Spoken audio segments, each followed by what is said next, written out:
Hello and welcome into an episode of Tobacco Road and Abroad. My name's Garrett, joined by Aiden Moore, and we've got a few things on the docket for you today. We've got some NFL playoffs, some UFC, and I can actually comment on it now because I have Paramount Plus and can watch the fights out there on Paramount Plus, and we have got some college basketball for you. But first off, let's get the elephant in the room out of the way. NFL playoff. Let's start hot with the Broncos Patriots game. To be honest, not a lot happened in this game for about a drive, I thought Jared Stidham was going to put together an elite performance, but then the weather kind of came up, became an issue, and nothing really happened after halftime. Nothing really happened after halftime. The big deciding point in the game was the Jared Stidham fumble in the second quarter that led to a Patriots field goal. So yeah, that happened. But other than that, anything else to add? I mean, I think the weather was just a factor here. That game was boring as hell, and I don't want to fall to the propaganda that it was just the weather that was causing that absolute slugfest and kind of snoozer of a game, in my opinion. If you saw the game, the snow really didn't become a factor till the fourth quarter. For the first three quarters, it was relatively clear, and then the snow just came falling out of the sky mid fourth quarter, and there was like a foot of snow on there. But listen, I think it boils down to the Broncos defense was pretty elite all year. Their offense kind of was a little bit dragging along, and the Broncos have recently just fired their offensive coordinator. I think rightfully so. The Broncos offense, even with Bo Nix, they were just skating by and kind of coasting off the high of their defense. Patriots also had a pretty solid defense in this game, but just absolute. It was a snoozer, to be honest. It wasn't Stidham, even good defense. not even good defense. This wasn't looking good, but I'm happy Drake May gets to make it to the Super Bowl. But right now, I mean, if we get this offense going into the Super Bowl, this game's not going to be close. But I know the Patriots offense has a lot more firepower than what they showed this past Sunday. So I'm a little bit more optimistic than some of the talking heads are right now. But less said about this game, the better. I mean, Patriots move on, and that's really the main story of this game. There's nothing else I could really highlight about this Patriots team that is really gonna move the needle when it comes to the predictions that I'm gonna probably give next week because this game was not their best, but it's if they win the Super Bowl, it's going to be forgotten, and I think that's the best way to look at it. Yeah, I'd agree. All will be forgiven. Hmm. Now the other game, the much more entertaining game. I fell asleep a few times, but not because this game was boring, just because I was tired. I've been working at a swim meet previous day, still recovering. Snow was falling, kind of a little sleepy. This game was not a shootout, but this game was entertaining to say the least. Hmm. Obviously, Seattle wins. Their defense and at the end of the day, their special teams making the difference. I said in my prediction that the special teams would be a huge difference, and it was. That Rams fumble that I believe led to either a field goal or a touchdown. Rams obviously lost by 4, so that huge there. And Hmm. then just kind of the Rams running out of time. Um, the Rams defense has certainly stepped up, but when it really came down to it, the Rams love that kind of like drop coverage. And I will say against guys, better quarterbacks like Sam Darnold. And I know that that's a crazy statement to say after, the NFL career he's had up till the last 2 years. But Hmm. you can, like, I even said it this year in college, you cannot just sit there and drop everyone into coverage and expect to win. I mean, the Rams kind of outperform the Seahawks, at least on offense, in every metric outside of first downs and red zone. But at the end of the day, it was special teams turnovers. Um, yeah, it was special teams turnovers and just efficiency in the red zone. The Rams just could not get into the red zone like the Seahawks could have. Rams were 2 of 3 in the red zone. Seahawks were 4 of 5. Not being able to get into the red zone to begin with is just kind of not a key to success here whatsoever. Not a key to success. Yeah. Matthew Stafford had a great game, 374 yards through the air, averaging 10 yards per completed pass. 3 touchdowns, 2 carries for 16 yards, only sacked once. Not a bad performance whatsoever. It's just, Seahawks were a little better that day. Seahawks defense is a little better. Seahawks special teams is a little better. Fewer miscues, fewer turnovers. Seahawks probably the one of the better defenses in the league. Not the best. That'll go to the Texans, but definitely top 3. So, yeah. I don't really have anything else to add. But I mean, say? when it comes to this game, I feel like it also really boiled down to elite wide receiver play. Jackson Smith-Njigba had a really stellar day receiving, made a couple key receptions for the Seahawks that really put them in nice positions to score. Um, Receiving for 153 yards off of 10 receptions and 1 touchdown. Um, Going over to the rushing attack of behind Kenneth Walker III. We also saw a more diverse offense from the Seattle team. Um, the rushing attack from this Rams team was kind of put on hold for today. I mean, Kyrene Williams didn't really have his normal stellar game.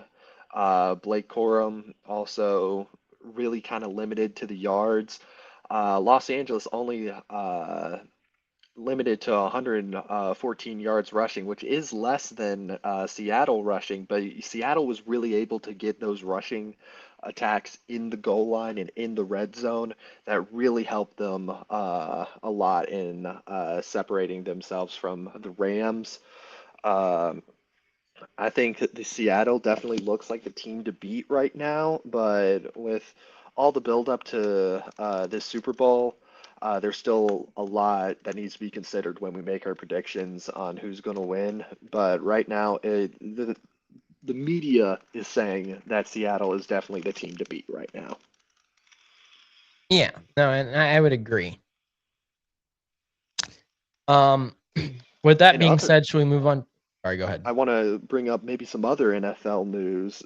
2 big headlines coming from today. Bill Belichick is not the first ballot Hall of Famer that we all thought he was going to be. He does not make this Hall of Fame class, and also Shedeur Sanders is making the Pro Bowl. What are our thoughts going into this? This is not really necessarily the best look for the NFL right now. I'm not hating on Shedeur Sanders. I wish him the very best when it comes to his NFL career. Mm-hmm. There were better quarterbacks available for the Pro Bowl. I haven't looked at who's all available, but in my mind, there are better quarterbacks. I know Bo Nix is hurt. Let's look at Trevor Lawrence. Trevor Lawrence. Pro Bowl QB roster. AFC Pro Bowl or Browns are AFC, right? Yes. He's a replacement for whichever quarterback. So we've got Josh Allen. Obviously, Drake May can't go. Josh Allen, Drake May, Justin Herbert. Yeah. So no Trevor Lawrence. No Trevor Lawrence. No Trevor Lawrence. That's kind of crazy. Obviously, Matthew Stafford can go. Dak Prescott, Sam Darnold, of course, cannot go. Yeah, no, that's kind of crazy. That feels like that feels like they're kind of trying to force a narrative here. And I'm not accusing the NFL of anything like getting chummier, but like that feels like we're trying to force a specific narrative. We're trying to make fetch happen. for the Mean Girls reference and all the Mean Girls fans out there, we're trying to make fetch happen, and it's not happening right now. And don't get me wrong, Gareth will tell you, I've been a Shadur Sanders fan since the draft. I thought it was outrageous that he dropped as low as he did. But 7 touchdowns and 10 interceptions. You haven't started the whole season, like the entirety of the season. Let's pump the brakes a little bit. Yeah, no, I gotta agree with you on that one. We gotta pump the brakes on that. Like, it's just a little bit questionable. I mean, obviously,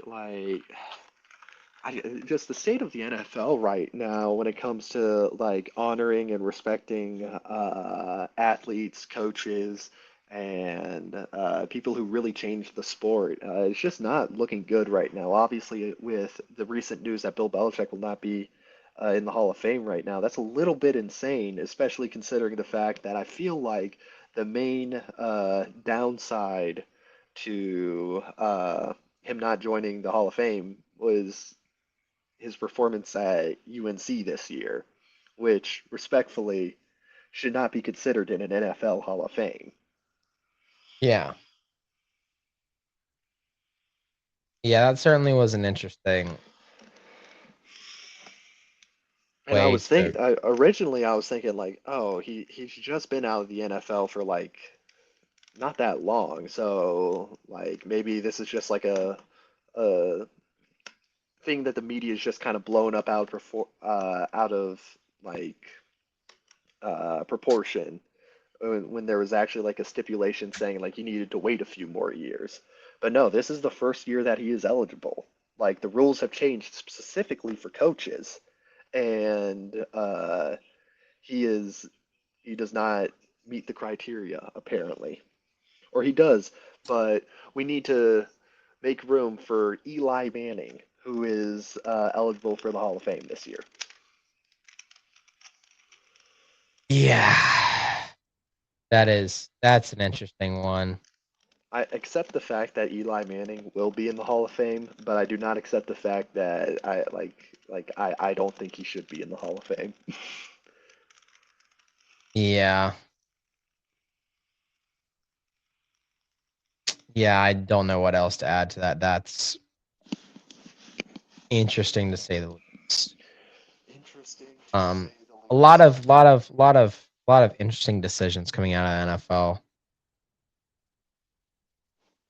Also, Shall we jump? new just saw this development pop up on my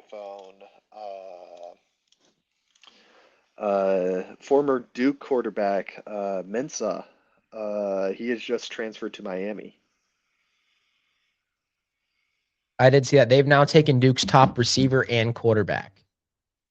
So, yeah, I can understand why Duke fans are upset, but hey, Miami got a lot of their players poached. I'm Okay, not saying Gareth. All anything. right, I'm Gareth. not saying Gareth, we know anything. you glazing state right now. I'm just saying. I'll go on this and say this. We all thought CJ Bailey was transferring. He was on all these visits to the University of Miami. And we're like, shit, we're losing to Miami. But then all of a sudden, all these Miami players have started committing to state. People who played meaningful minutes for the Hurricanes this year have transferred to NC State. What's going on in Little China? Is there big trouble in Little China right now? Little Because Havana. Little Havana, because think about it. You have people, and it's not just people who, I committed to Miami and didn't like my playing time. There's linebackers and wide receivers who played meaningful minutes who are like, nah, fool, I'm out. What's going on? Like, okay, you brought in a top wide receiver from Duke. You brought in a top quarterback, but you've lost 2 receivers to NC State. You've lost a D end, a linebacker.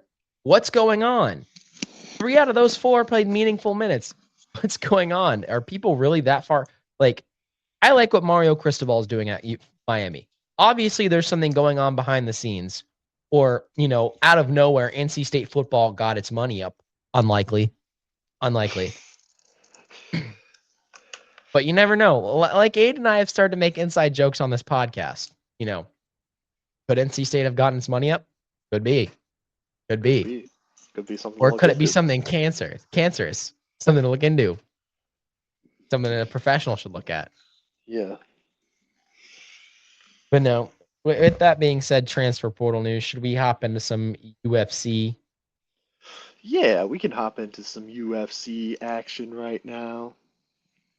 I just got visited by my dog. 1 second. Sorry. But UFC 324.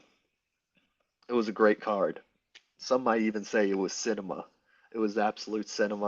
I had a good time watching it. I had a good time explaining it to Gareth. Man, this card was absolutely loaded with bangers. Let me tell you, like the first one, two, three, four fights, straight knockouts. We got just four knockouts just to start this card off, and then going into some of the other prelim fights, we got an absolute classic out of Umar Nurmagomedov and Davidson Figueiredo. Umar put on an absolute clinic with striking. He's looking really good in the bantamweight right now. Uh, Another classic was John Silva, Gene Silva. I've heard mixed pronunciations of his name. I just know him as the low-key autistic guy. He's diagnosed autistic and he just screams at the belt and is just an absolute lovable dude against Arnold Allen. Put on an absolute uh, just amazing show. Gene Silva like jumped on Allen midway through the fight and like did a 360 just jump around and just went on an absolute clinic. Judges scored the fight 30 27, 29 28, 29 28 to Silva. That was a great fight. Natalia Silva versus Rose Namajunas. I didn't see this one coming, but Natalia Silva wins the fight by unanimous decision. I expected Rose Namajunas to come out a little bit hotter in this one, but Natalia Silva just seemed to have the answer to every thing that Rose was throwing at her. Uh, Waldo Cortez Acosta beat Derek Lewis in round two by TKO. Derek Lewis came out a lot slower than I expected. I expected his age. He is kind of getting up there, but uh, Derek was just absolutely gassed out by Cortez Acosta. He landed a like really devastating punch to the jaw that put Derek Lewis just absolutely out. Um, Had him sitting on the ground, and then after that, Waldo Cortez Acosta just jumped on him, and the refs had to decide this one and just decided to cut the fight short. I think that was the right move. Derek Lewis was not getting up from that, and that like he was just not looking good in this fight whatsoever. I think maybe give him one or two more fights, but I think it's about time for Derek Lewis to hang it up just because he's been in the UFC for so long now. I hate to see him go, but I think it's the best way to go. But going into here's some fights that I'm pretty sure Gareth has some opinions on. Sean O'Malley versus Song Yadong. Gareth. So Gareth and I were watching this, and I'm not gonna lie, I don't think it's a hard sell for me to say that Sean O'Malley won the first or second round. I could see maybe the first round. He definitely won the third round, but Sean Yeah. O'Malley wins this one by unanimous decision. The judges think he won 2 rounds, and I'm trying to figure. I think it might be the first round, but it was it was a little questionable. I'm not gonna lie. Yeah, a unanimous decision, I question. Split decision, I could possibly see. Hmm. Now, obviously, this could be a case of I'm going to liken this to something I do know. This could be something where it's like college football or college basketball, where we're looking at an official review, and it's Yeah. from the angles they're showing the fans. Or Hmm. now they've done a better job where we get the same angle the referee does, but used to we always didn't have access to those angles, Yes. and commentators would have to be like, now there's certain angles you may not see. Like, yes, to the TV viewer, this looks like an obvious fumble, but because Hmm. of this other angle that only the refs have access to, you can see his knees down clearly in this angle, and yada yada yada, and so on and so forth. Hmm. I think this is one of those situations. Um, Obviously, like we said, Sean O'Malley won that third round, and like how you explained to me, you really only get less than a 9 if you absolutely get your ass handed to you or you do something wrong, Yes. like penalty, that type of stuff. Yeah. Now, did they officially come out and say they thought he won the first round, I or is believe it so. just the math? I Okay, believe so. I mean, because the the only math reason I points to there's no way he won the second round. The second round, I thought, was a little bit more in favor of Yao Dong. yeah, no, I'm giving that round completely to him, like in my mind. Yeah. The only way had I not known that, the only way I could have seen is that, Dong got his ass beat so bad in round 3 that they gave him like an 8 or a 7. Yeah. But this fight was just one of those where the angles mattered. Like, Aiden and I were sitting there, and Sean O'Malley landed way more significant strikes than Dong did throughout the entire fight. Yeah. It was clear. And we're like, man, these strikes, like, we didn't think the strikes were doing a lot of damage until there was a certain camera angle, and Dong's face is just absolutely destroyed. And Aiden and I are like, oh, maybe our camera angle was just bad, and those were actually like pretty good strikes. And after some watching back from other angles, it was, Dong was properly battered in that third round. Yeah. It was the third round, like everything started opening up. Like we started the round like his face was pretty much relatively clear, and then like 2 minutes in, you're already seeing like blood everywhere. And he kind of crept up on us out of nowhere. Aiden and I like looked away for a second. We're like, holy shit, what happened? Obviously, we had the knee to the face. Um, Hmm. that O'Malley knee must be something different. He is the amount of knockouts and like, It's that bony crazy knee. hits. It's that It, bony it knee is he's got. it is that bony knee. But the Hmm. only explanation I can think of is he somehow, got some extra points from that first round. Maybe it's like that third round we're talking about where there was some hits in that first round where from the judge's angle it looked more ferocious or like a more effective hit than what the viewer saw. Hmm.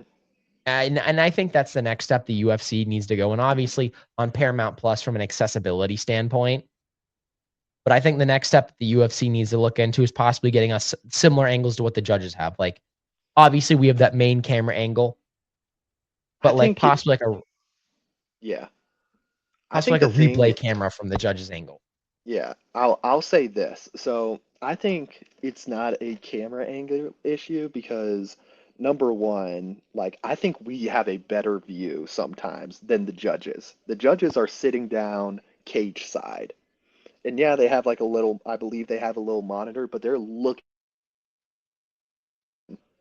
We're we're on our TVs and we can kind of see, we sometimes get more angles than the judges. And there's things that get lost in translation. I think maybe one thing looking back, and this is maybe where uh, I kind of lost, uh, I kind of got lost in some stuff and maybe in like explaining some stuff to Gareth. Sometimes I overhype the takedowns. And like my whole philosophy in looking at that fight was hang on, am I still getting a good connection? Yeah, I can hear I you. It's just your picture's frozen. So you feel free to Okay. keep talking. The audio All quality's right. still there All perfectly. right. All right. I'll keep on talking. But basically, one thing that I liked from Song in this fight is he got like 3 takedowns. O'Malley got none. As somebody that mainly pays attention, I really like grappling in UFC. That's something a lot of the fans kind of don't like, but I really like seeing grappling. I really emphasize, ooh, that's a good takedown. And sometimes I put more emphasis on that than the strikes. So in the first round, O'Malley's not piecing up Song as much and not like putting on the clinic that he was in the third round. He's still doing good, but I just see the takedown, and almost automatically in my head I go, Song has this round now.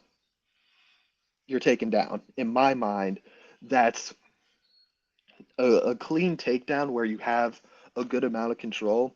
He had 2 minutes of control throughout this entire fight on the ground. To me, is a little bit more uh, worth more in points than maybe some judges give. And that's probably more of my biases. Is But that because of through, your jujitsu background, where yeah, I takedowns mean, are very heavily valued? yes, like takedowns to me are, I don't want to say the be all end all, but I really emphasize them just because if you're taking someone down in a fight, that to me dictates you have the control of the round. Now, Yeah, granted, there I are mean, some fighters like they take people down just because that's where they're better at. But if O'Malley's not doing as well in grappling and he's doing okay in striking, coming out slow in that first round, I'm going to give that round to Yadong. So I can understand why some of the judges might not put as much emphasis on the takedown, but I kind of do. So I understand that first round's kind of a little bit more up for debate than like what other people might have. Just I because get like what you're. looking at the feed, like with all the stuff going down, there were some people saying like, "Oh, O'Malley won round one," and are like the first round seemed to be very like split among fans. A lot of fans either said going into round three that the match was tied or Yadong was up 2-0. So it was pretty split decision. Also, I don't want to like bring into any conspiracies. O'Malley's an American fighter. Usually, sometimes, depending on where you're performing, the home fighter usually sometimes gets a little bit more of the benefit of the doubt. Yeah, So it's all up in the air. I'm not gonna riot and say this was completely unjustified. O'Malley, that's a fluke win.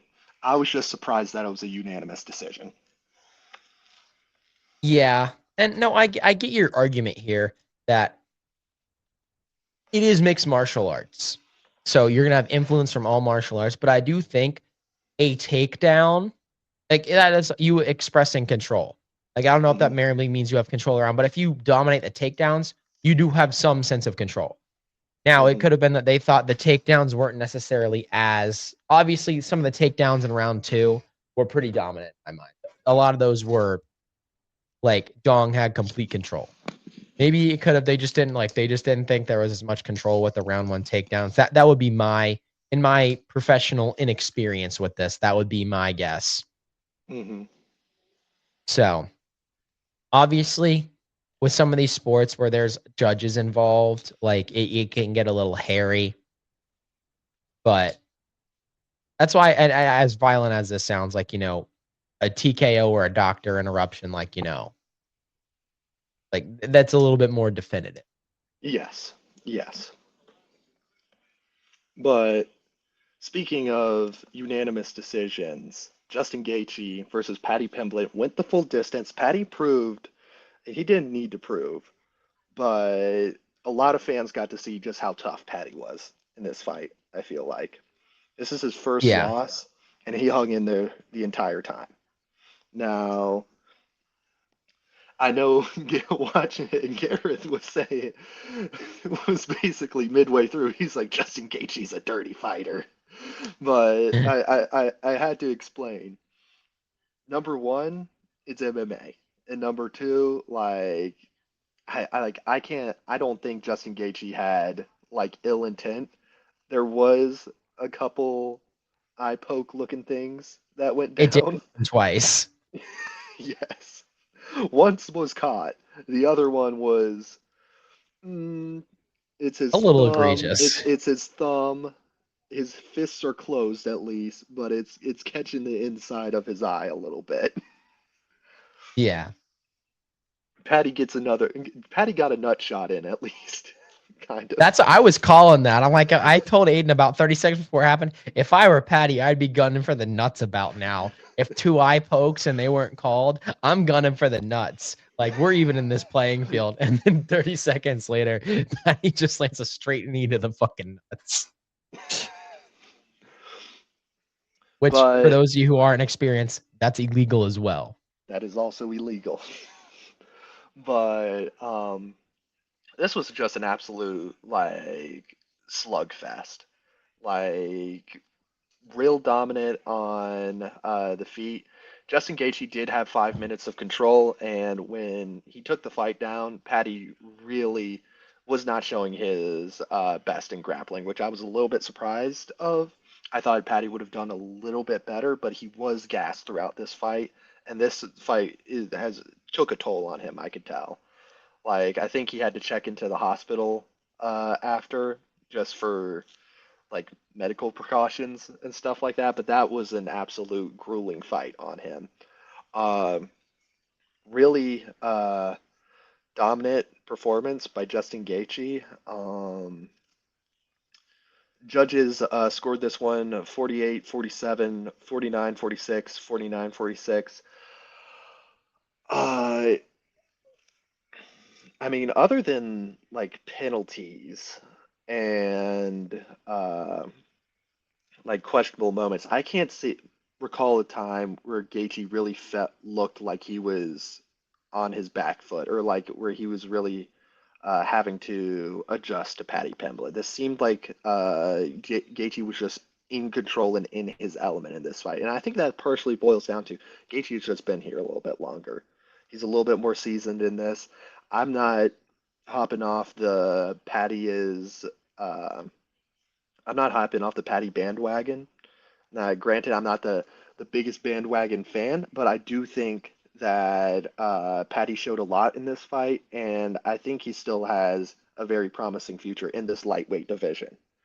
And this is going to be a little bit of a setback. I do want to see how he bounces back from his first real adversity in the UFC. Like he's faced adversity before, like people say like, oh, that was a fraudulent win on a split decision, but this is his first real loss. So I feel like this is going to be really telling for the rest of his career, and I have no doubt he's going to be bouncing back from this. Yeah, no, I agree. I think sometimes I know there's sports, at least a loss kind of helps you put it in perspective. Mm-hmm. Like some of the most successful March Madness teams, their big thing, like one of their biggest markers of success, at least going into the tournament, isn't necessarily a loss in the tournament because obviously you can't lose, but is a loss in and around the March Madness tournament. Say like they lose the conference championship game in a heartbreaking fashion, or they almost lose the first round in a game where they just get absolutely beat senseless but somehow escaped. Like I think sometimes a loss can help put it in perspective and just kind of like show you what you need to work on. Because obviously, I know you when you hear the adage, you don't learn anything when you win. I think you do, but I feel like losing, at least when it comes to fighting, you can learn from winning. But I think he learns his limits here. He learns like if I get battered like that, I'm not getting that decision. Like I cannot get that much of the shit knocked out of me, and then not return the favor.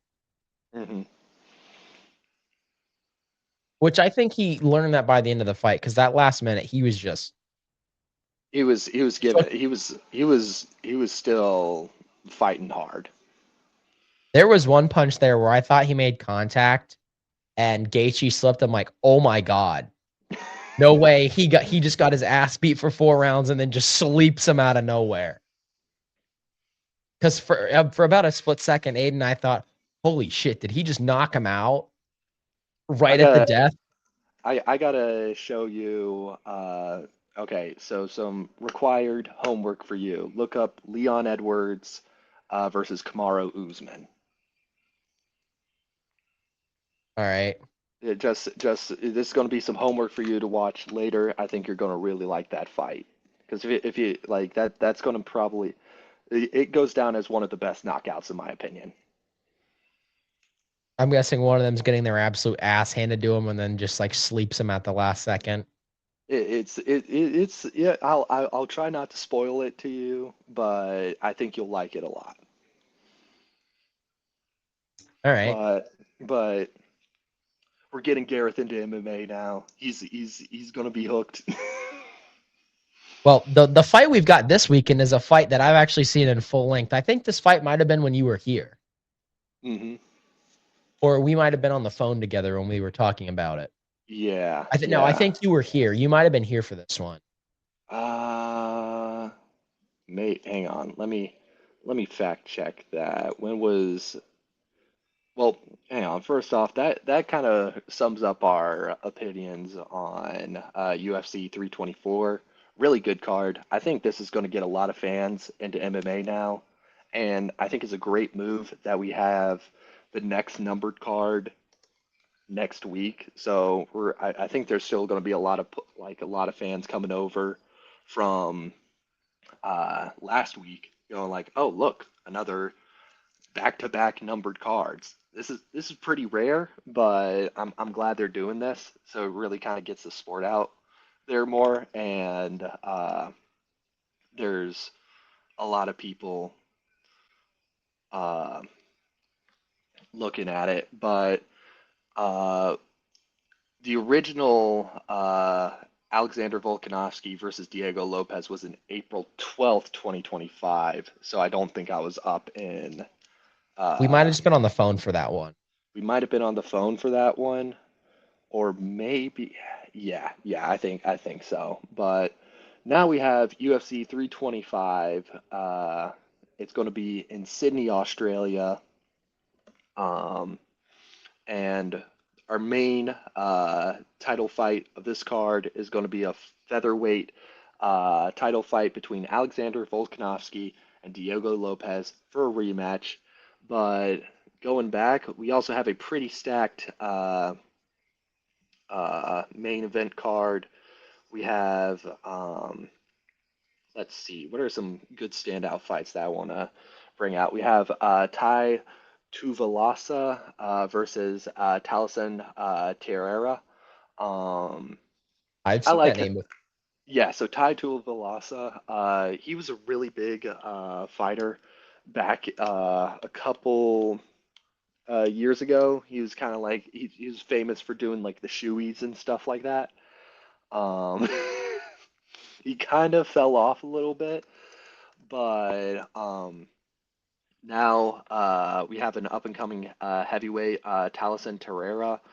This is just going to be an absolute stand and bang between these two. These are both heavy hitters in the heavyweight division, but Talison Terrera, I've been liking him a lot lately. He's had he's coming off a loss to Derek Lewis, but before that, he's been pretty solid in his UFC debuts, winning by knockout his first two fights in the UFC. Um, I see him taking this one. It's going to be hard, especially with that Australian crowd, but I think Taliesin can play spoiler, and I think he can bounce back from his loss to Derek Lewis. In the lightweight, we have Rafael uh, Fiziev versus Nope. Mariko Ruffy. Um, I don't know too much behind these two lightweights, but Ruffy is coming off a loss to Benoit Saint Denis, who's probably one of the best well, not one of the best lightweights, but he's one of the big up and comers in lightweight, and I really liked Ruffy's run these past couple years before that. Had some good wins against King Green and James Lolentop. On top.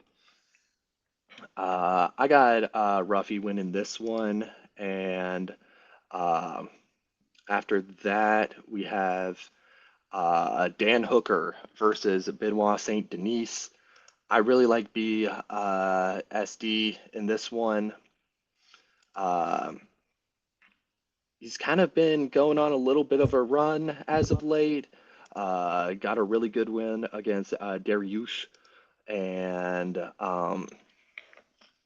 I kind of see him starting to run the table in lightweight with a lot of the kind of old guard gatekeepers going out of the way now. I really like Benoit Saint Denis in this one.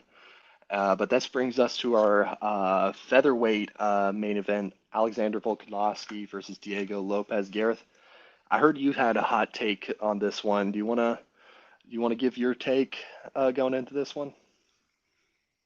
I'm sorry. I just think 6 months ago, Volkanovski was too dominant. I'm going with him again here. I know they're trying to set up like this whole, passing of the guard to Diego Lopez, and that's no disrespect to him either. I thought Diego Lopez fought well. I just think despite his age, Volkanovski was able to just kind of maintain control and just kind of there was never a point in that fight, even in my unexperiencedness, there was never a point in that fight where I didn't think he wasn't in control. I know his takedown accuracy isn't great, compared to others, but he is a certified striker to say the least. He lands almost 60% of his strikes. He is not a whole lot of wins by submission, but a whole lot of knockouts, whole lot of decisions. Um, he just he lands over 65% of his blows are to the head. I just like him. I don't want lethal seems like kind of a corny term to use, but But it's very accurate for Volkanovski, I will say. Like he's definitely one of the goats at featherweight, and I think you have a very solid take right here because I'm gonna have to agree with you on this one. There's nothing in that Diego Lopez fight. I think Diego Lopez,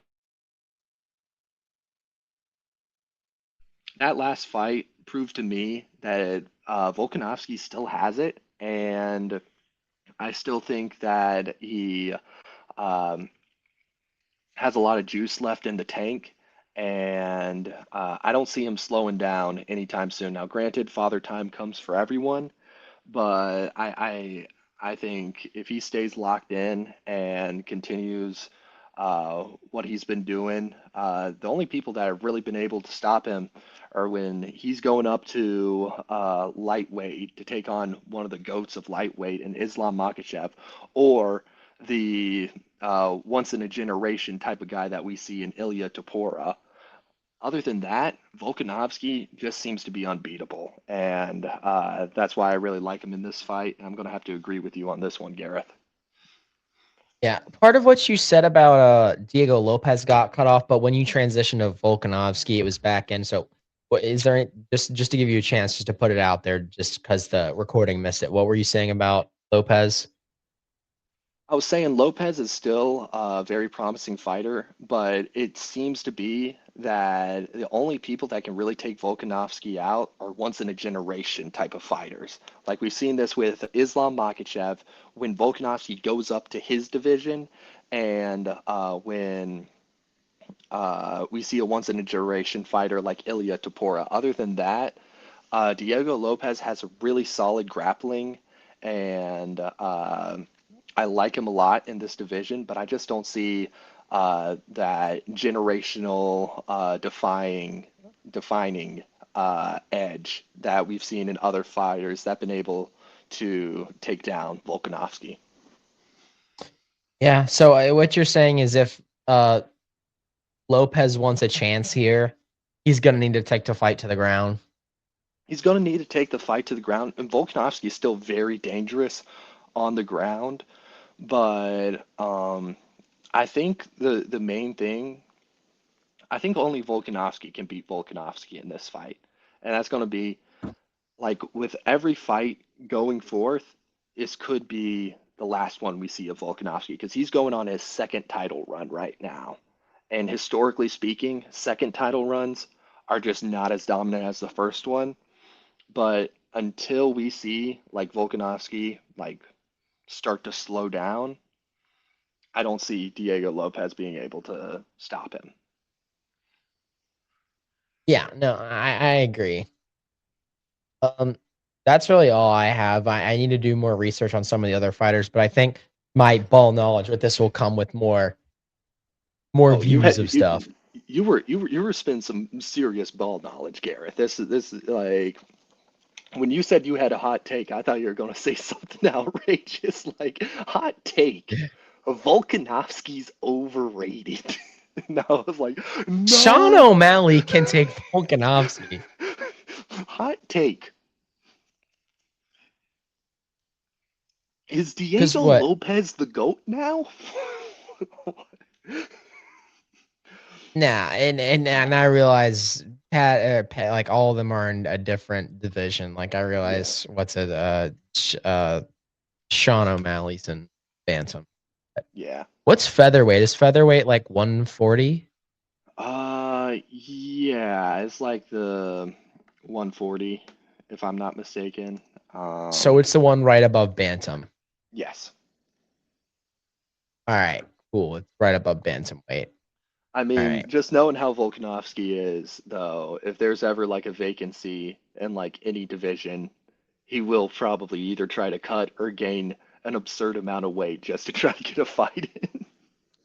Do you have to? Would he have to like vacate? Say he keeps his title. Say he wants to go up one for like a vacant title. Would he have to vacate this current title It to really like just go up kind and? It really kind of depends because sometimes they let you keep it, sometimes they don't let you keep it. Most likely he would have to vacate the title. Sometimes like the fighters just willingly vacate the title. Like Volkanovski did this before. Like he vacated the title for a little while just to go up to lightweight. So just so the flyweight division wouldn't be like stuck in limbo. But that's what a lot of the fighters liked about him because he was almost set for a little while. He was almost set on just going up to lightweight and staying there. And a lot of fighters respected the fact that he didn't just hold on to the belt and say like, no, I'm just gonna keep the division uh like and hold it for ransom. He's not that type of fighter that would want to like stall things. He's very much for the fans. Yeah, that's But pretty good. yeah, but with that, you want to go to college basketball? Yes, absolutely. We have a, well, at least from our perspective, we have a lot to talk about going on. Would you like to start it off with Carolina? Yeah, so this past Saturday, Carolina got a big win on the road against Virginia. Um, this was a great game for Carolina. I think they were able to really uh, stop a lot of the problems that they've had, keeping the 3-point percentage down to 30%. That was crucial for this game. Like that was one of the big, uh, I guess, points of contention for Carolina was defending that three and keeping them limited to only 8 threes out of 27. That's something that was really necessary for the success of this Carolina team, but also being able to shoot back, shooting 45% from 3 point was another key to success for this Carolina team. Um, uh, Wilson had a great game, scoring 20 points. We were able to get a good amount of rebounds with Jonathan Powell, and just overall, no complaints. I think Carolina's back on the right track now and has the makings to kind of get right the ship. I think we should probably stop the talks of firing Hubert Davis now, which For I the personally moment. did not for the moment, moment. Yeah, no, definitely a good bounce back. NC State's had a good bout recently. Over the weekend, let me pull up schedule. Where is it? Calendar. Over the weekend, they did a great job. They took down Pitt on the road, which has been something that we've struggled to do in recent years. Pitt, no matter how good the team's been, Pitt's kind of been this team's Achilles heel, home and away. Just kind of a good, solid win. We're able to pull away there at the end. Up and down game. They're up, down, It was a back and forth game. Then obviously tonight, NC State gets a blowout win over Syracuse at home. This is a good win for me, particularly on a night where the threes weren't falling. NC State was a abysmal 29% from three, but they still had 7 makes. They were still 7 of 24. But this is a good one that shows NC State can still win big even when the threes aren't falling, which has been a big concern that a lot of media personalities have had is what's NC State when the threes aren't falling. And I know this is Syracuse, 12-8, but at this point in the season, 12-8 teams can be kind of sneaky depending on who they are. This Syracuse team, in my mind, wasn't one of them, but still, 20-point win at home in conference play is not something to complain about. Got our first home conference win since Wake Forest. Now, this weekend we've got Wake Forest. I'll get into that when we get into predictions.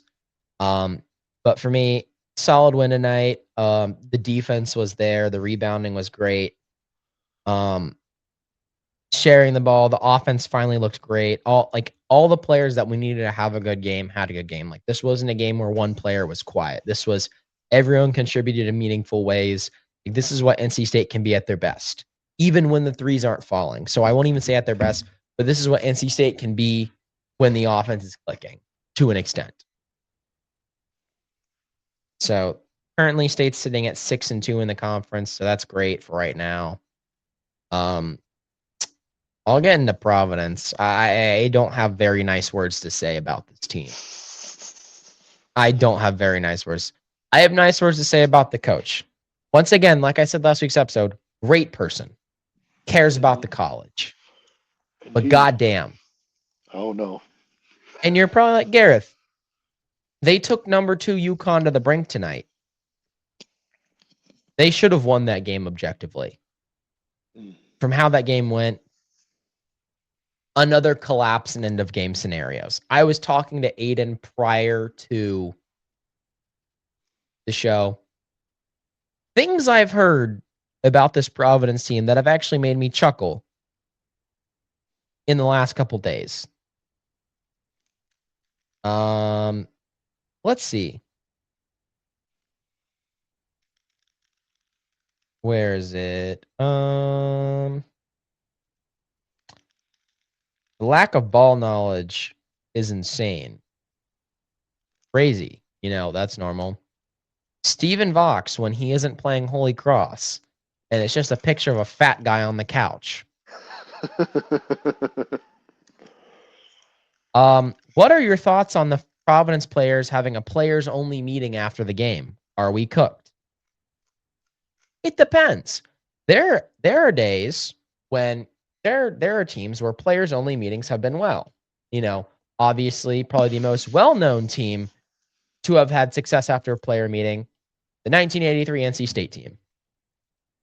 They then went on a run, and then, yeah, great. Some other things I'm seeing on Providence forums. At this point, fucking put me in. Never let this man on the court again. Oh, no. The gym is way too busy for 9 p.m. on a game day. That's how you know we're ass.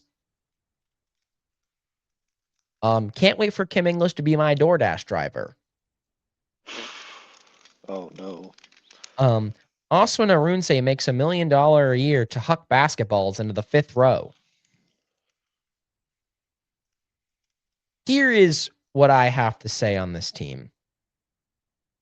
Kim English looks a little out of depth. He looks confused. He looks lost. This team as a whole looks lost. Yes, we are a top 10 offense in the nation in most regards, in a lot of statistics. But when the game matters most, when it's a game time, Providence needs a bucket. The offense looks meandering. It looks lost. It looks like Moses in the desert. No sense of direction. Circular logic. You know what I'm saying? They can't even play ISO ball correctly. These boys suck so bad they can't force a double team on an ISO. My biggest complaint, I love that Kim English wants a defensive identity. Prior basketball has been based on defense, turning defense into offense for years. Stout defense has been who Providence is. They are statistically the worst defense in the Power 4. Excuse me, Power 5, because it's basketball. There is no defense, no Power 5 defense ranked lower than theirs. They are sitting at 177th. Yikes. Yikes, yikes, yikes, yikes a million. Holy shit. There are teams that have worse records than us with better defenses. And I know that's a given.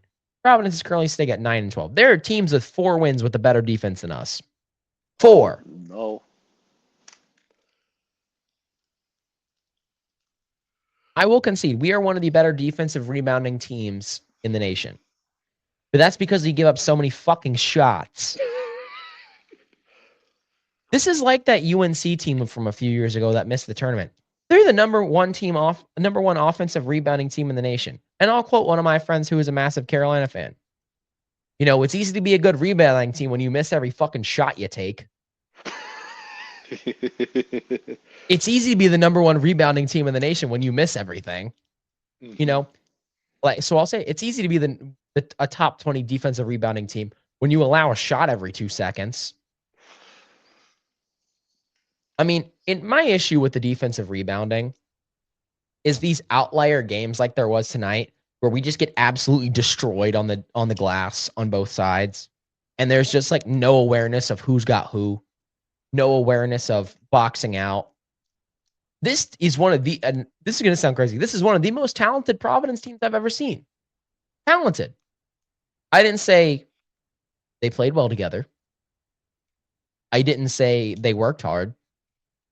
At least from a natural talent standpoint and shooting ability, this is one of the most talented Providence teams, even probably one of the most talented teams I've ever rooted for. But they can't play together whatsoever. That run that Providence team went on my sophomore year, were they talented? Sure. Were they very talented? No. I'd say they were about average. That team would just played hard-nosed defense and played really well together. They knew each other. Mm-hmm. That team didn't score a lot of points, but they got a bucket when it mattered. They didn't go on scoring droughts. They also didn't let up a whole lot of points outside of Creighton, who just, they live and die by the 3. And the only blowout we lost that year was just because, it was Creighton's night. Creighton was like shooting 60% from 3. And when a team that runs a 5-out like that is just hitting threes with hands in their face, like Aiden said, what are you going to do? You kind of just got to step back and let it happen. Take your whippings at that point. This team is the antithesis of that Sweet 16 Elite 8 run team. No defense. One of the top offenses in the country. But they don't play well together. They don't know each other's strengths. And mind you, before people say that, oh, well, that's a portal team. This is a portal team and that wasn't. No. Yes, Providence had a lot of homegrown players on that team. Well, we got a lot of people in the portal. Noah Horkler. Other people, Justin Mania, we got him in the portal. Jaden Pierre. He wasn't from the portal, but he flipped his commitment from another school. So don't act like this is the portal's fault, which a lot of Providence fans are. No, we've built some of our best teams from the portal. But this is getting to the point of inexcusable. And in case this gets back to anyone at Providence, I like Kim English. He is a good guy. He cares about the school. He cares about the other sports. Like I said in the last episode, he spent 30 to 45 minutes at one of the sports galas just talking to the men's swim team to understand better so he could better support us at the next meet he went to. I'll say Great this. guy. I'll say this as a friend of Gareth and somebody that knows him very personally. I know Gareth has no ill will towards Kim English, and like Gareth is a Kim English fan. Like I've known this from the conversations I've had with Gareth. And Gareth is not afraid to hate on coaches that are a part of his team. Like Gareth hated Ed Cooley before it was cool, and I know this. Yeah. Like I know this personally. 10 times out of 10, Gareth will take Kim English over Ed Cooley any day of the week. But it's time to start having conversations about letting Kim go. Hmm. I won't even say he's good. He's a phenomenal person. Indeed. And I will say If his there are battle no is, Kim English fans of him as a person, Gareth is dead. and he has a unique battle. He's a single dad who's a Division I basketball coach. He is a single dad on top of all of this. But at some points, we just got to take a step back. Indeed. I think he'll be a great coach one day. His principles, he's got the right idea of success. Execution's just not there. He's an incredible judge of talent, but he's not so much a great judge of team players, how they'll fit in the system.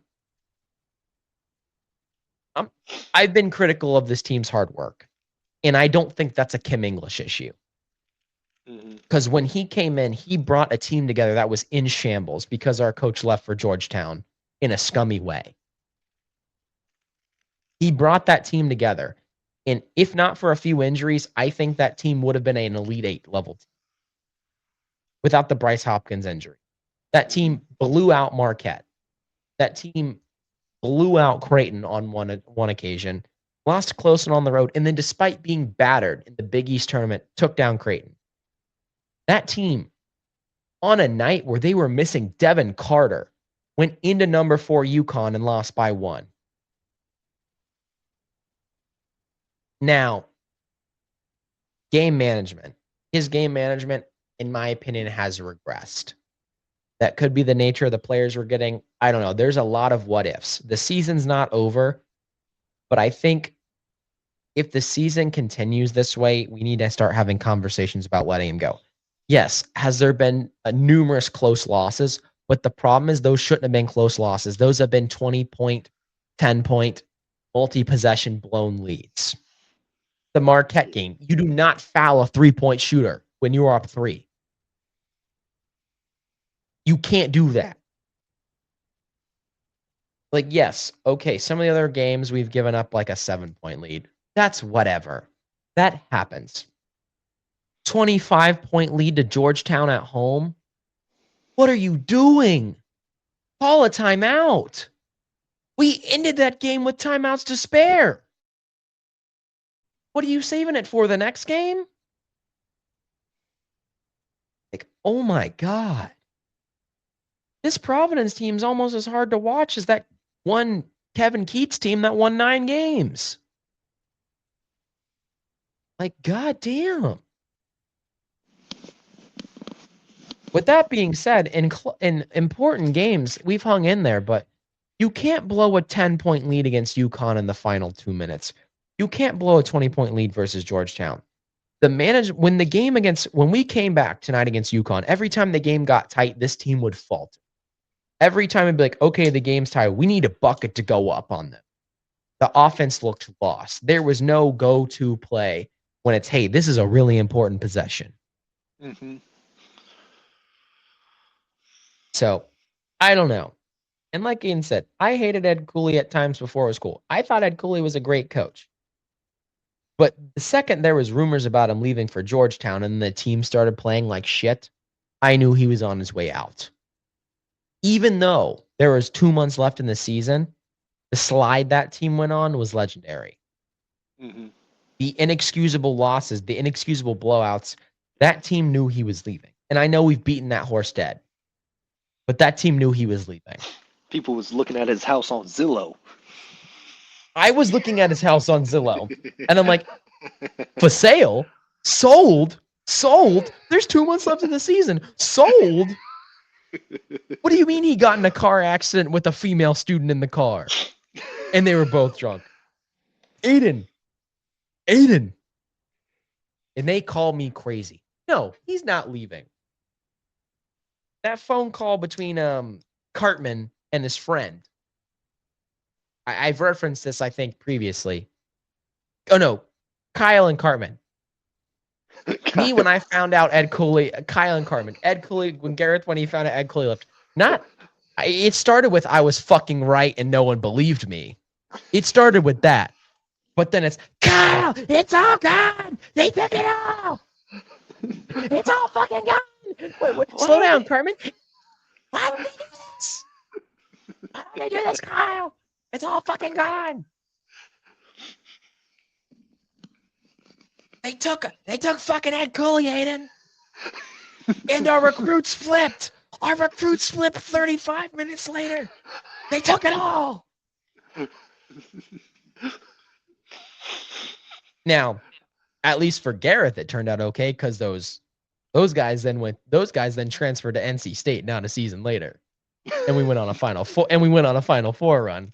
So who's really up here? Who's really up here from this? Gareth always wins. Yes, Gareth always wins in the end. Unfortunately for some people. Even when I lose, I still win. I still win. But no, as far as Providence breakdown, that's all I've got. I mean, there's just no words for this team. Now, are we going to be that annoying team that, ruins people's bids? Probably.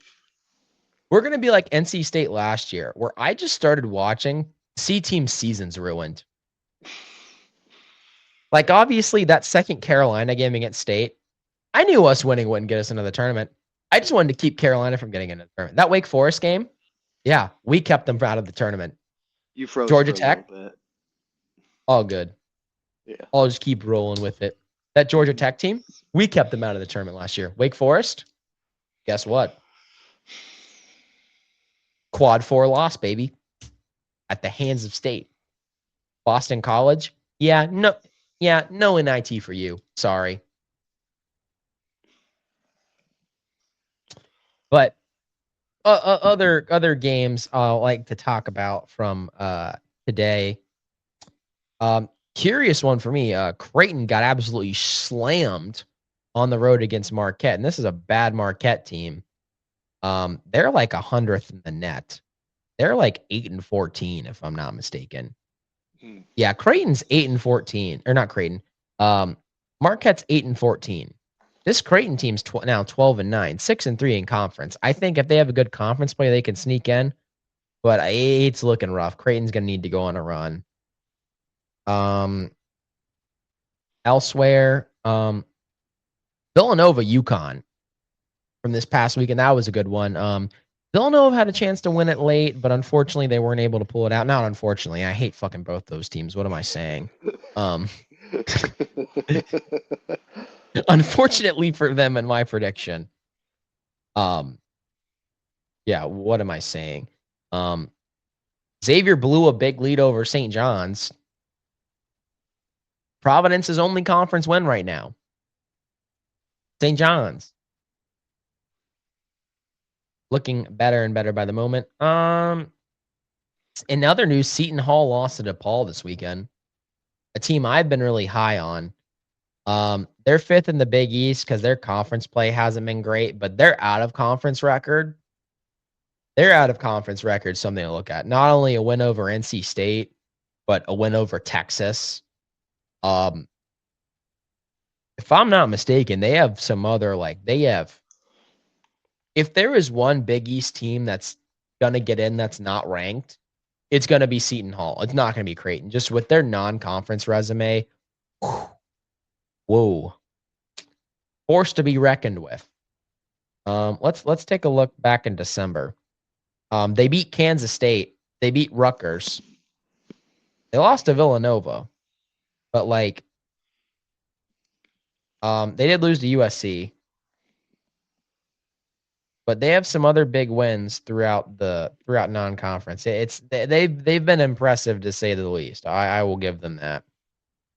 They've got Villanova at home this coming Wednesday, not Wednesday as in tomorrow. I'm talking next Wednesday.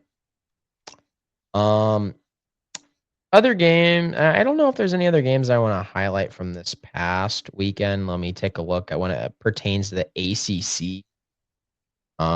Monday. Oh, Duke Louisville. Holy fuck. Yeah, this Duke's team's scary. Oh, yes. I can't tell if this is just Louisville or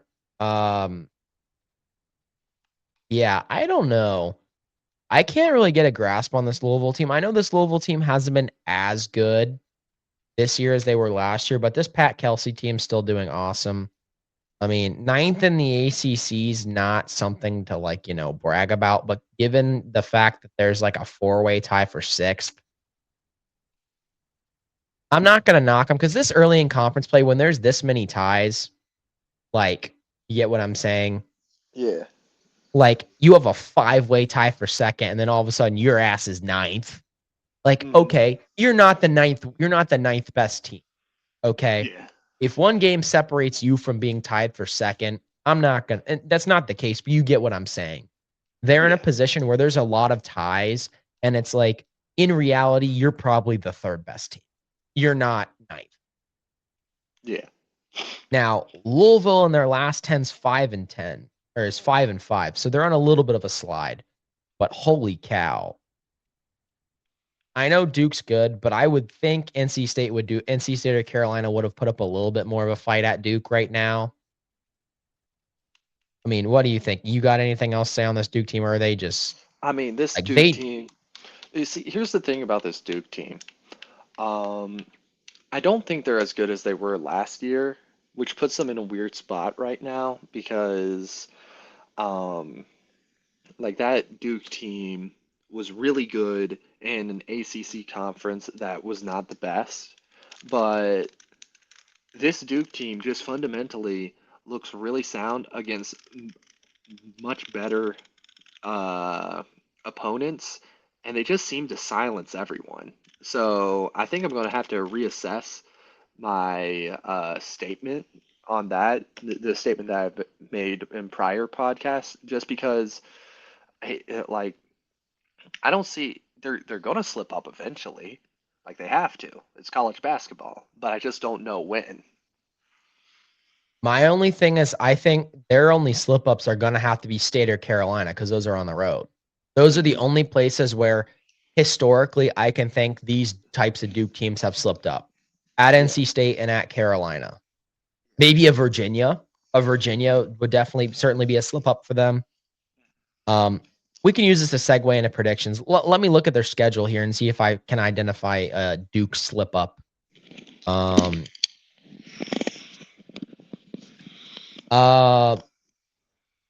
Virginia Tech, that could be a slip up at Virginia Tech, given how they played against Virginia. Oh, this is brutal. At Virginia Tech, at UNC, at State. That's not in a row. I'm just saying these are some away games where I could see,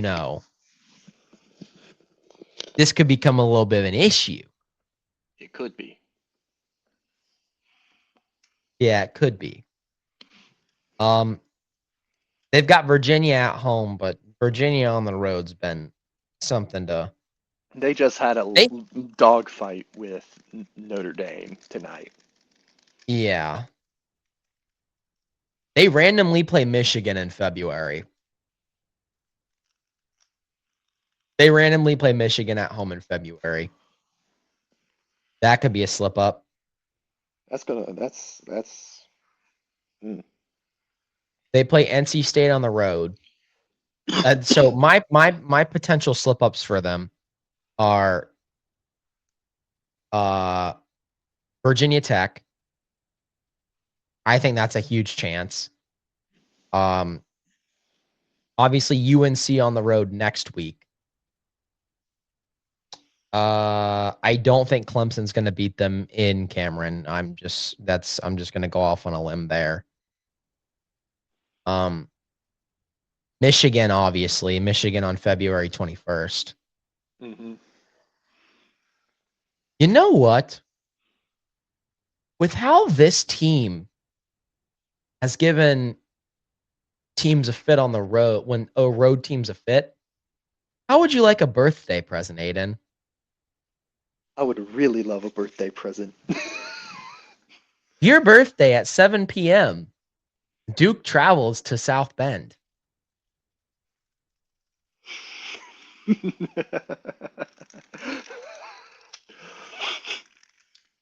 Notre Dame, you have failed me before.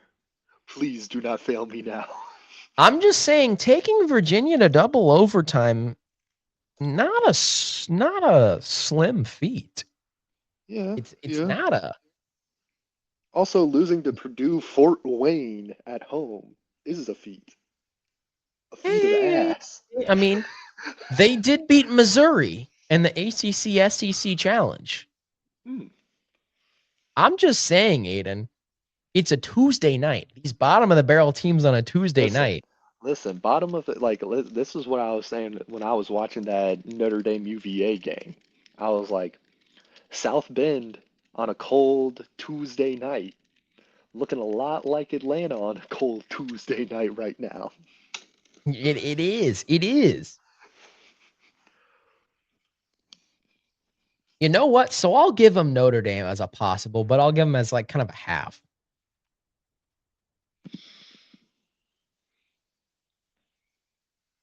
All right. So my list of possible slip ups for Duke.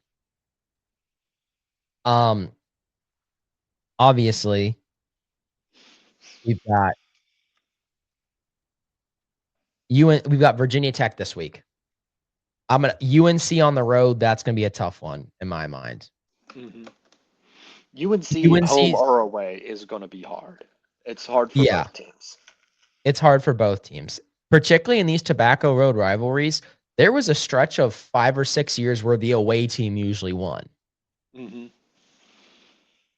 Michigan at home, that's going to be a tough one. They lost Texas Tech at home. At Notre Dame, like I said, that's kind of a half chance.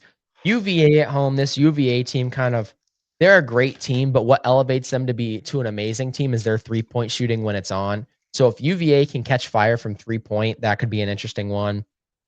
Then NC State on the road, that's going to be a tough one. Historically, they've struggled there. Hmm. Particularly Duke teams that have seemed like an unstoppable machine have struggled on the road at NC State. And then UNC again on March 7th. Yes. So that'll be where they slip up. But with that being said, let's get into more predictions. What does UNC have coming up this week? They have Georgia Tech, which At least it's at 2 p.m. on a Saturday and it's at not 2 p.m. on a Saturday. And I'm not gonna lie, I'm liking this UNC. I'm back on the train again. back on the train again. Um, Listen, I like this UNC team a lot. I like Caleb Wilson.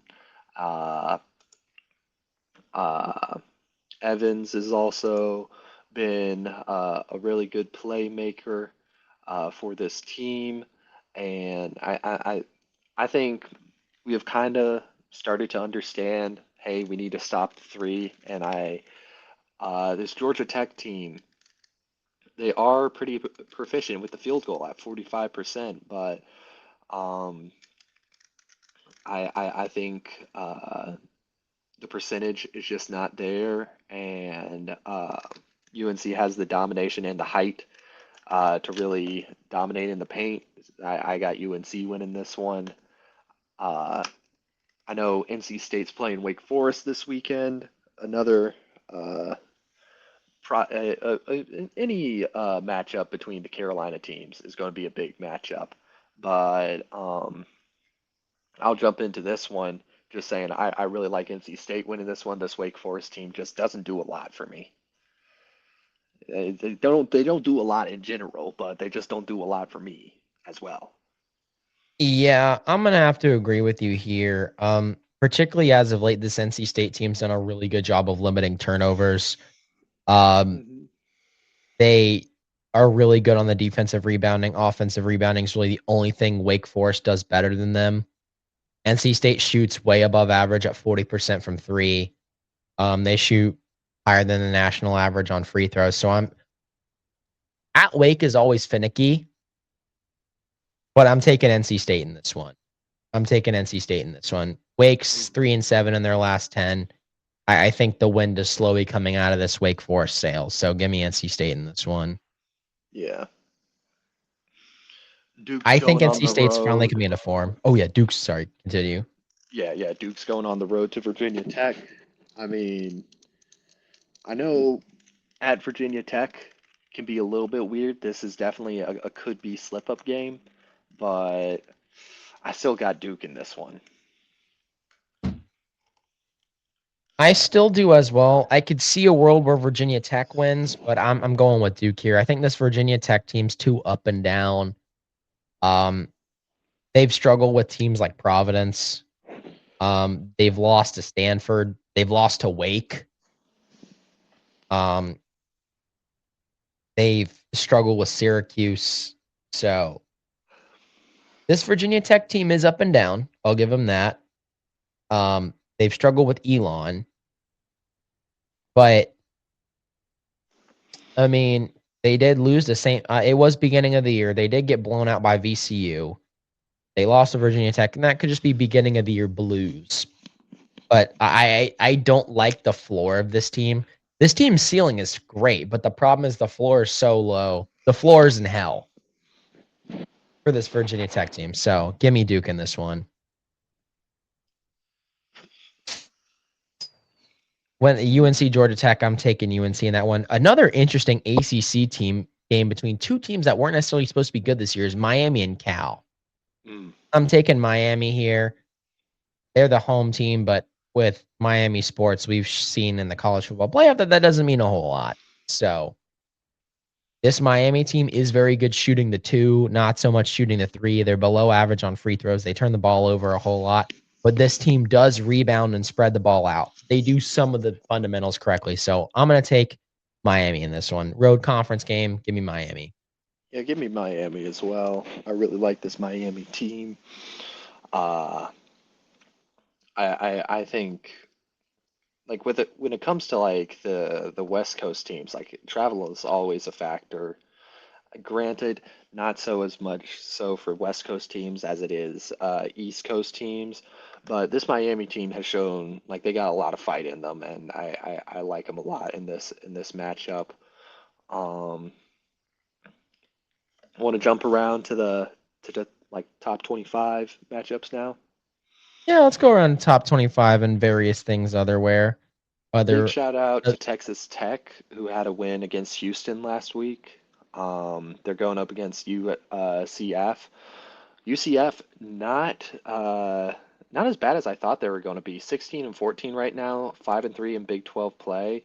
They've strung together some pretty good wins. Uh, Besides the losses to Arizona, Iowa State, and a scratcher against Oklahoma State. But I really like this Texas Tech team a lot, and I got them winning this matchup. Um, believe you probably have the oh, same. is this weekend? Yeah. Yeah, I do as well. Texas Tech, I'm pretty big on them. And obviously UCF has a good record this season, but they just don't have a whole lot of defining wins, if you feel me. Hmm. They've won the games they're supposed to, but they've also lost the games they're supposed to as well. So I'm not going to fault the team for doing what they're supposed to, because they do have an upset win over Kansas in January. They do have an upset win. I'll give them that. They've just been blown out by Iowa State. It's just when it comes to these big games, outside of a few, they really haven't been able to rise to the occasion in these big games. So give me Texas Tech here.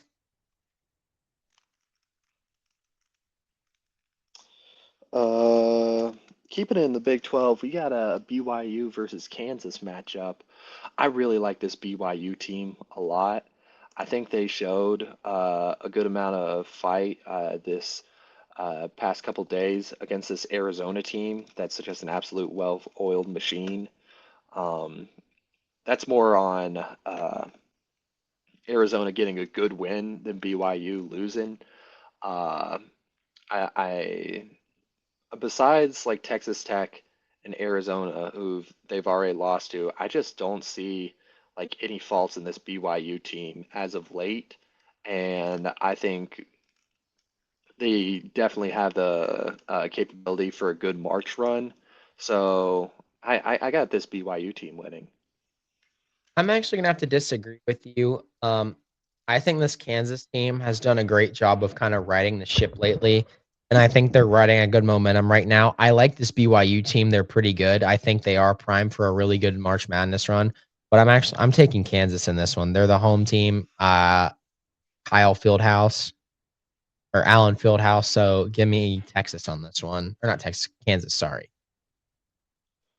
One of the only undefeated teams left in the season is a surpriser, Miami of Ohio. They have a matchup against an NIU team that is 7-13.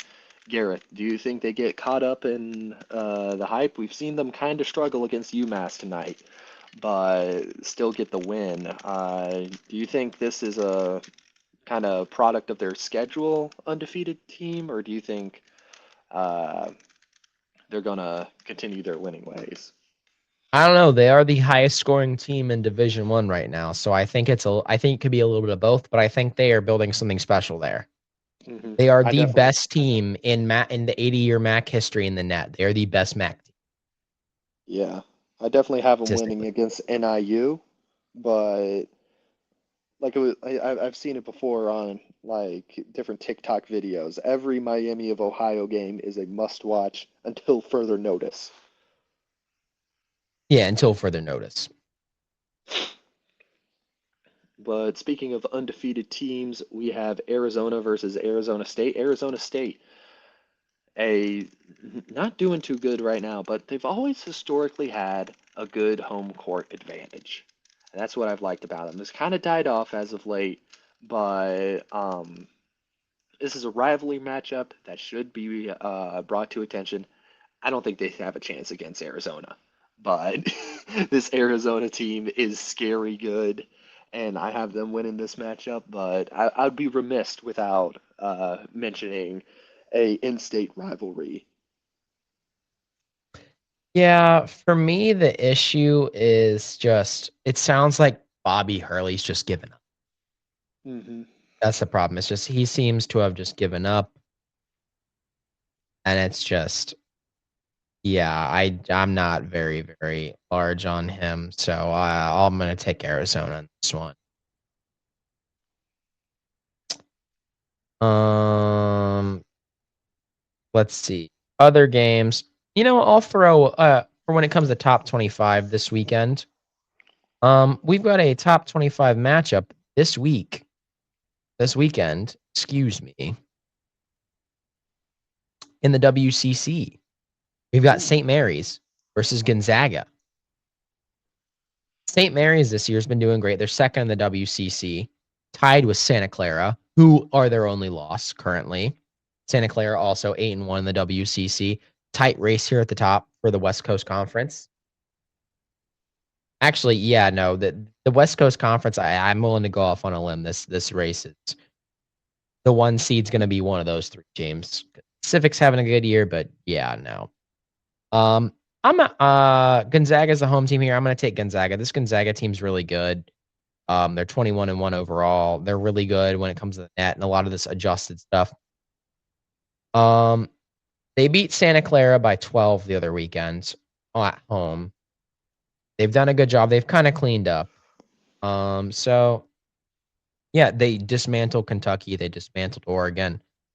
This team really hasn't slipped up outside of Michigan where they got trounced, but they bounced back since then. So I like this Gonzaga team, so I'm taking Gonzaga over St. Mary's here. Mm. I got Gonzaga too. I want to give a shout out to a Friday night top 25 matchup. We have Michigan versus Michigan State. Uh, this Ooh. should be a really good matchup. Both of these teams are just well-oiled machines. I'm really excited for this one. Michigan State's playing at home. I think that might just give them the edge on this one. But this Michigan offense has been really, really proficient, scoring and averaging 91 points per game, 52% from the field goal. This Michigan State defense is really going to need to step up against this big time Michigan offense. It's a toss up to me. Uh, I think I might have to give this one to Michigan State, though. Yeah, I'm giving this one to Michigan State. I will say Michigan's only loss is at home. So I mean, they've done well on the road. But I just think this is a rivalry game. The crowd's going to be into it. Not that the crowd isn't into it, but like, yeah. So give me Michigan State on this one. I just like home field advantage. So give me Michigan State. Going over to Sunday, we have some uh, matchups that I think are interesting. Illinois versus Nebraska. Nebraska has been looking really good, but just suffered their first loss of the season tonight against Michigan. So uh, they're looking to bounce back after that. Illinois has been one of those teams that has been pretty consistent. Did lose to Nebraska earlier this season and Alabama, but I like this Illinois team a lot. I think I do have to go with Illinois on this one just because I feel like they have a little bit more of an edge. I don't know how Nebraska is going to bounce back after a tough loss to Michigan, but really this one's a toss up in my mind, especially considering it's in Nebraska. So it's a real dicey one for me. Yeah. Um Nebraska, you said? Yeah. I said I think I have Illinois winning this one, but it's a I Illinois. know. Nebraska's unproven, but at the same time they haven't really slipped up. Like outside of Michigan, they're pretty unproven. Now they did beat Michigan State at home. And they did beat Illinois already. You know what? They're the home team. Give me Nebraska. I'm gonna have to. I'll give me Nebraska. I'm just if it ain't broke, don't fix it. They don't turn the ball over a whole lot. That's kind of a No. key to success. They spread the ball around. They're 18th in assists. They do the fundamentals right. Hmm. They do the fundamentals right. 35% from three, a little bit above the national average. So you know what? They do stuff right. So I'll give them the edge here. Yeah. And just for whatever reason, Illinois basketball just gives me the ick a little bit. So cool Yeah. uniforms. I'll give them that. Cool uniforms. Hmm. Um, any other games you want to look at? I mean, I guess the last one I think is worth mentioning is Alabama versus Florida. Both of these teams have kind of been going through a little bit of a gauntlet as of late, but I got to give this one to Florida. I really like Thomas Haw. He's been leading the team in points per game. Alabama has Philin Jr. I think both teams are going to be pretty good, but I just want to. I think I'm going to see. I see the Florida defense really giving it to Alabama, especially on the road. I think this is going to this. Both of these teams I have been going through a pretty tough bout in the season. Alabama's just not as proven in SEC play, in my opinion, and this team has a little bit more experience in my book. I think they're gonna get the win in this. Yeah, and they're starting to right the ship, so give me Florida as well. Xavier Lee's coming back into his own, so give me Florida. Mm-hmm. That's about all we want to talk about for college basketball. But there's one thing with NC State I'd like to talk about is the controversy over the retro branding. Will Wade has come out and said like that he wants to wear the Slobbering Wolf logo on his pullover. And they said that creates too much of a conflict of image with brand. And apparently on top of that, to vent out this frustration, he came out and said we got a scathing email for wearing the state jerseys and not the current NC State jerseys because it's a conflict of brand and people won't know who's playing. The fans then doubled down and found out who the director of our branding is and went after her on LinkedIn. Oh no. Turns out she is an ECU alum. Do you know what she fired back at the fans? What? There's no history behind the jersey that just says state. Oh, honey. Oh. Oh, you fucked up. Aiden, Yes. of all of the NC State jerseys, how many ACC championships were won with a jersey that just said state on it? A lot of them. All of them except one. All of them except one. Hmm.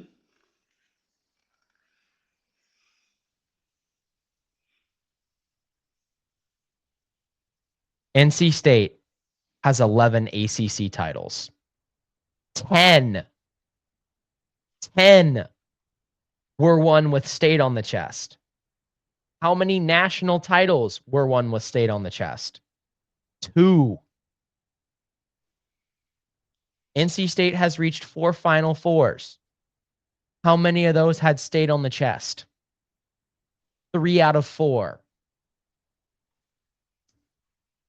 NC State has been to the Elite Eight God knows how many times. Do you know how many times NC State was, or just state was on the chest for that? All of them except one. Don't sit here and tell me there's no history behind just wearing state. Don't tell me there's no history behind it. Will Wade came out today and said he apologized, he went too far, and that he should not be as forthcoming with the fans. No, we love the honesty. You rightfully called out the fans that were saying some kind of out-of-pocket stuff to her about death threats. You know, that's too far. I don't care if you're a bunner. Sending this lady death threats is too far. But rightfully calling her out for saying something that's untrue, I'm all for it. Don't sit there and tell me that there's no history behind this jersey. Because in fact, that's 90% of our history is this jersey. 90% of our history is this jersey that just says state, quite literally in this font. Yes, I made this jersey myself, but it's this exact font. No one's going to be confused with it. We are the only team that is red and white, that is state. Yes, there's Ohio State, but on their jerseys that say state, what color is on there that's not on ours? Gray.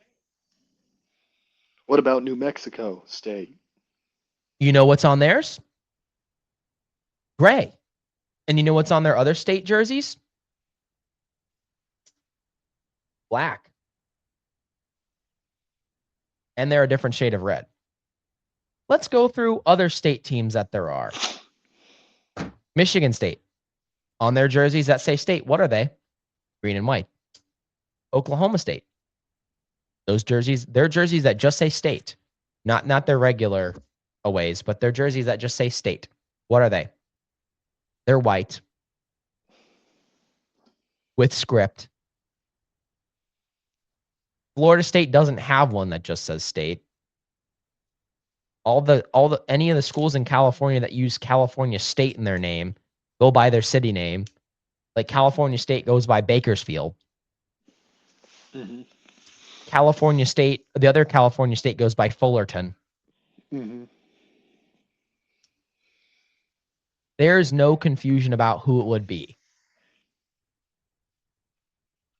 You could argue Mississippi State, but they're more almost a purple. Like, I'm sorry. I'm afraid that this lady just doesn't like being wrong. I'm sorry. This lady just does not like being wrong. You are wrong. Okay? You have a coach, a genuine coach who is no connection to NC State whatsoever, has said even though he was a Clemson student, he found our history fascinating. Yes. And he said that's one of his favorite parts about NC State is the history here. He's like, recent years have been rough, but he's like, all time they're a top 15 program when it comes to success. He goes, yeah, you have all these quote unquote blue bloods. He goes, there's some quote unquote blue bloods who don't have a national championship, who don't have half the history the school has. Mm-hmm. You have a young coach who is here for a long time, who is interested in our history and wants to pay homage to it, who wants to go back to a classic look. I'm sorry. Our current home uniforms that this lady sanctioned are ugly. Our away uniforms that this lady sanctioned are ugly. Our alternate is ugly. With the tweak, it could be a really good jersey. But I'm not a fan of Tuffy in the middle of the jersey. Put Tuffy on the back. Our jerseys are ugly. The funny thing is, the fans have doubled down even further. Aiden, what logo was every fan wearing tonight? The slobbering wolf. Yes. The go-to red and white shop for NC State. What's all of a sudden on sale in response to this lady firing back at the fans? Slobbering wolf. But I'm loving the response from the fans. No way am I letting a girl who went to school in Greenville make branding decisions for my team. Fair.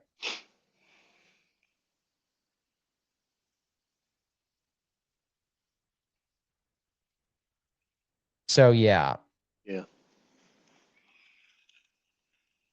people are saying that it's doxing her, but doxing's your address. If you can find it on a LinkedIn, like, yes, do not send her death threats, do not send her threats whatsoever. But I'm sorry, finding her on LinkedIn, that's not doxing. That's not doxing. That's public knowledge. But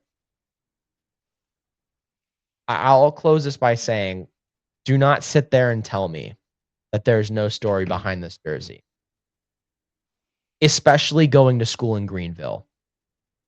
Talk about no history in basketball. You want to talk about no history? Talk about your alma mater first.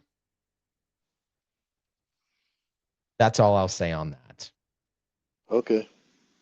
Is there anything else is there anything else we should add? I mean, do you feel like that's a fair point to say when there's literally I mean, there's no I'm gonna be real, man, and I'm gonna be real. I really don't care. yeah. I really don't care. But I mean, I feel like it's a fair point.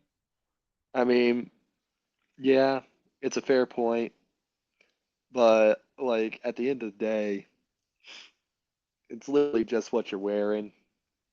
Like I care more about the product on the field. You know what I do care about? I care about UNC potentially losing an on-campus stadium. That's what I care Yeah, about. let's hear about this. Let's hear about this, Aiden. What are your So thoughts? so pretty much the whole down right now is there's like Carolina North being built and it's off campus and I need to learn more about what they're thinking to do with the project, but there's rumors that they might make an off campus stadium, and I really don't like that. I think it's good to renovate the Dean Dome and like the Dean Dome's special, and a special part of college sports. Granted, it's something that's kind of fallen out of fashion. Is not falling out of fashion, but like some schools are moving away from stadiums that are on campus. But if you have such a historic site and that could just use like maybe 1 or 2 years of renovation, I don't see the point in uprooting the team to somewhere off campus. So one thing that's fun about Carolina, granted, I'll say this: the Dean Dome's probably like pretty far away from most of the spots on campus that I was. The games that I went to in the Dean Dome, that was like a trek. That was down by like the business school, past the hospitals. Like it's a trek to get there if you're from North or even parts of South Campus. Shout out to my homeboys that were in South Campus, but it's South Campus, your yeah, real ones. yeah, but like it's a little bit of a trek, but like I don't want the students taking buses to get to the stadium. Like that's part of Carolina culture, and I think that's what the fans, that's what the alumni network, that's what we all believe. We all believe that we just need to renovate the stadium and keep it where it is. Yeah. No, I agree. I don't renovate. Don't move. Renovate, don't obliterate.